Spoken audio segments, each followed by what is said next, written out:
YouTuber रजब अली भट्ट जो है वो कराची की अदालत में पेश हुए हैं। उन पर जो एक मुकदमा दर्ज हुआ है वो आपको दिखाते हैं कि कोर्ट की प्रोसीडिंग के बाद क्या हुआ। वो उनके वकील जो है नामवर वकील बैरिस्टर अली अशफाक साहब वो भी उनके साथ हैं।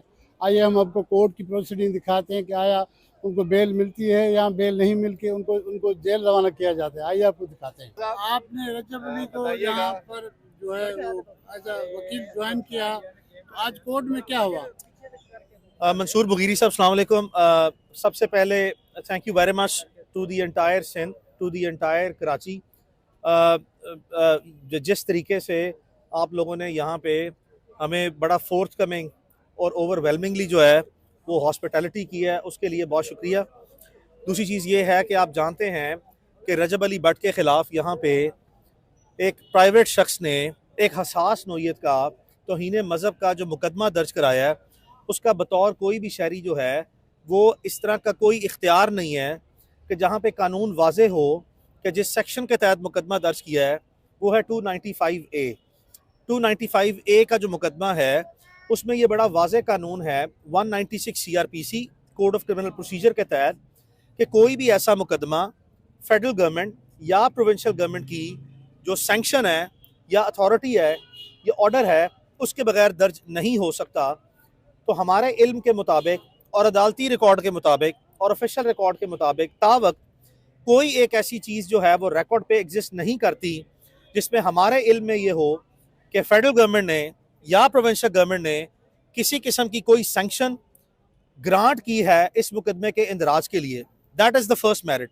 सेकंड मेरिट इज़ कि आप जानते हैं अगर आप जिस बुनियाद पर या जिस वीडियो को बुनियाद व जवाज़ बनाकर ये मुकदमा दर्ज किया गया है उसमें कोई भी किसी भी तरह की काबिल इतराज़ चीज़ मौजूद ना है और उसी नोयत की 100% सिमिलर वीडियो जो है 2 लाख से ज़्यादा लोगों ने जो है वो बनाई है, 2 लाख से ज़ायद लोगों ने।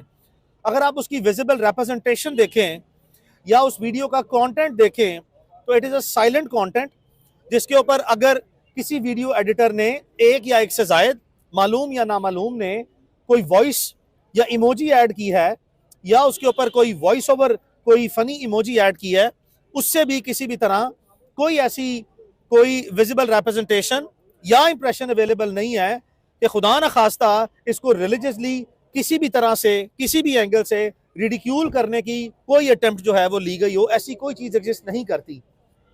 मनफी चीज़ ये है कि पाकिस्तान में बगैर किसी ठोस मवाद बगैर किसी ठोस बुनियाद इस तरह के जो गलत और गंदे दिमाग की इख्तरा जो है उसको बुनियाद बनाकर वो जवाज़ बनाकर ऐसे इंतहाई हसास नोयत के तौहीन मज़हब के मुकदमे जो हैं वो कम से कम नहीं बनाने चाहिए।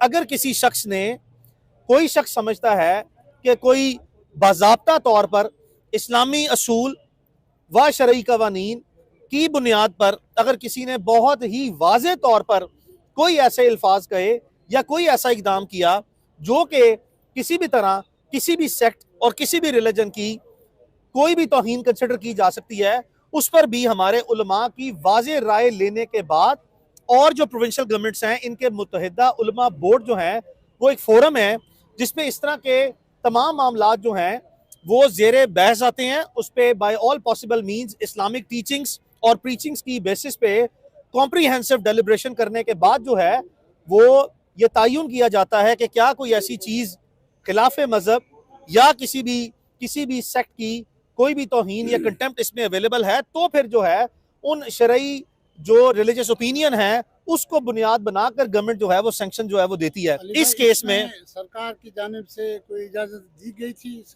कोई मंसूर बुगीरी साहब ऐसी इजाज़त जो है वो रिकॉर्ड पे मौजूद नहीं है और मैं वाज़े तौर पर समझता हूँ कि कोई ऐसी चीज़ जो है वो मेरी राय में एग्जिस्ट नहीं करती और रिकॉर्ड पर भी नहीं है जिसको बुनियाद बना के ये मुकदमा दर्ज किया जा सकता हो। नहीं, मैं आपको बताता हूँ, ऐसा कोई ऐसी कोई सोची हुई तो कोई भी चीज़ नहीं की गई। एक ट्रेंड चल रहा था जो अभी अली भाई ने बताया कि 2 लाख प्लस क्रिएटर्स ने वो वीडियो बनाई है।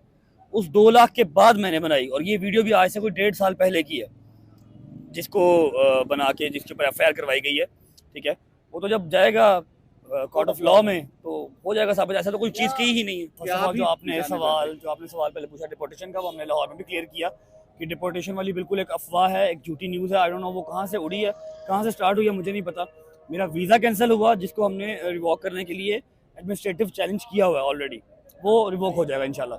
और दूसरी बात कि पिछले 1.5-2 साल में नहीं, पिछले कोई 1 साल के अंदर अंदर 3, 4, 5, 6, 10 जितने भी मुकदमे हुए हैं, और अल्हम्दुलिल्लाह मेरा डे 1 से अली भाई ही लॉयर है, ठीक है। और हर मुकदमे में जिसमें हम बरीजुमा हुए हैं, नो एविडेंस के ऊपर बरीजुमा हुए हैं, ठीक है। अब ये आप हिसाब लगा लें कि मैं तो गलत नहीं हूँ, ठीक है। अगर हमारे ऑनरेबल जज साहब ने या ऑनरेबल कोर्ट ने मुझे बरीजुमा किया है, तो इस मीन्स के मेरा कोई कसूर नहीं है। बस हाँ, क्या लोग नज़रों में ज़्यादा खटक रहे हैं, और कोई बात नहीं। कि हमारा किसी कंप्लेनेंट से ना कोई राब्ता वास्ता कभी इस मुकदमे में रहा है, और यकीन मैं आपको दिलाता चलूँ कि हमारी कोई किसी किस्म की नीयत नहीं है कि हम किसी मुद्दई मुकदमा से या दरख्वास्त गुजार मुकदमा से कोई राब्ता करें। अदालतें बनी ही इसीलिए हैं कि आप अपने आप को लॉ के सामने और कोर्ट्स के सामने सरेंडर करें। वो हमने आपने देखा, आपकी मौजूदगी में किया, ऑनरेबली प्रोसेस से पास किया। जो रिमेनिंग प्रोसेस है उसमें एडमिनिस्ट्रेटिव इन्वेस्टिगेटिव स्क्रूटनी भी होनी है। और दूसरी बात ये, उसमें कोई ना कोई अगर गवर्नमेंट मुनासिब समझेगी कि अगर उन्होंने सैंक्शन देनी है, और वो भी समझते हैं कि किसी प्राइवेट शिकायत गुजार की दरख्वास्त में कोई वजन या कोई सरकार के रजिस्टर में किसी शिकायत का दर्ज होना कोई चार्जशीट नहीं होती, वो सिर्फ शिकायत का इंदराज होता है सरकारी रिकॉर्ड की यादाश्त के लिए, जिसको हम FIR कहते हैं, इब्तदाई इतलाई रिपोर्ट। FIR इटसेल्फ कोई चार्जशीट नहीं होती, ये सिर्फ एक शिकायत का सरकार के रजिस्टर में इंदराज है। और आप देखेंगे इंशाल्लाह बारिक व ताला कि हम पूरा यकीन रखते हैं, मेरिट्स पे बात कर रहा हूँ, 100% लीगल और रिलीजियस बैकग्राउंड्स को और उनकी कंसिडरेशंस को और प्रिंसिपल्स को सामने रख के कह रहा हूँ, it is a case of absolutely no offence. इसमें कोई काबिल दस्तअंदाजी जुर्म जो है वो नहीं पाया जाता। और इंशाल्लाह ये मुकदमा जो है वो हमारी इस्तदा यही है, अब अपने तफ्तीशी अफसरान से होगी और अपने जो गवर्नमेंट ऑफ सिंध के जिम्मेदारान हैं उनसे होगी। और अगर ये मुकदमा अदालत में मजीद जो है वो चला इन्वेस्टिगेशन के बाद, उनसे भी यही इस्तदा होगी। देखें, आप मटीरियल को चेंज नहीं कर सकते, फैक्ट्स को चेंज नहीं कर सकते, रिकॉर्ड को चेंज नहीं कर सकते। It is only a matter of consideration, जिसके बाद जो है हम इस प्रोसेस से गुजर के अपने आप को इंशाल्लाह जो है वो बेगुनाह साबित करवाएंगे। और हमारा किसी शख्स से, किसी भी बैकग्राउंड के लोग से कोई ताल्लुक वास्ता हम किसी भी कंप्लेनेंट से ना हमने माजी में रखा है, और ना ही हम जो है वो इस तरह के कॉम्प्रोमाइज़ पे जो है वो डील करते हैं।